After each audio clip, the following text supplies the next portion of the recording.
मंदिरामध्ये बॅनर कोण दोन्ही बॅनर असतील ती काढून टाका गोदड महाराजांच्या मंदिरातले.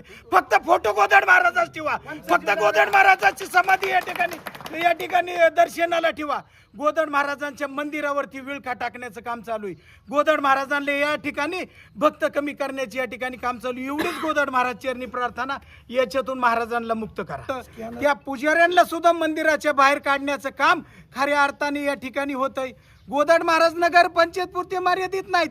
गोदड महाराज हे वज्रेश्वरी, कोहळा, हैदराबाद, फलटण, ठाणे, महाराष्ट्राच्या सगळ्या कोपऱ्यामध्ये, देशाच्या कोपऱ्यामध्ये गोदड महाराजांचे शिष्य आहेत. त्याच्यामुळे गोदड महाराजांना नगर पंचायत पुरते या ठिकाणी मर्यादित ठेवू नये. त्याच पद्धतीने पाठीमागची जागा पंचांची बळकिवली, दिंड्या वेगवेगळ्या झाल्या, गावात वेगवेगळं सगळं व्हायला लागलंय. ही निषेध करण्यासाठी आम्ही या ठिकाणी जमलोय. म्हणून हात जोडून आमची एवढीच विनंती की जी काय करायचं ती करा. राजकारणाची जोडे गावाच्या बाहेर ठेवा, मंदिराच्या बाहेर ठेवा.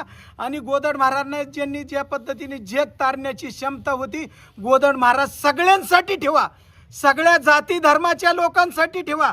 एकाच कुटुंबातलं ट्रस्ट या ठिकाणी झालंय, त्याच्यात आठ टाकली की या ठिकाणी आठ टाकली की नगरपंचायत हद्दीमधले लोक फक्त घ्यावात. मग नगरपंचायत हद्दीमधले लोक घ्यायचे तर याच्यामध्ये ज्याचं मतदान माळंगीला आहे, जो माळंगीचा रहिवासी, तो व्यक्ती ह्या यादीमध्ये कसा आला? हे आयुक्तांनी या ठिकाणी काहीतरी काळबेर करून या ठिकाणी ही ट्रस्ट केलेलं आहे. ही ट्रस्ट रद्द झालाच पाहिजे. या मागणीसाठी गावकरी जमलेत. चाललंय काय? गोदड महाराजांना लिमिटेड ठेवायचं काम चाललंय. गोदड महाराजांच्या मंदिरामध्ये लोक येत नाहीत.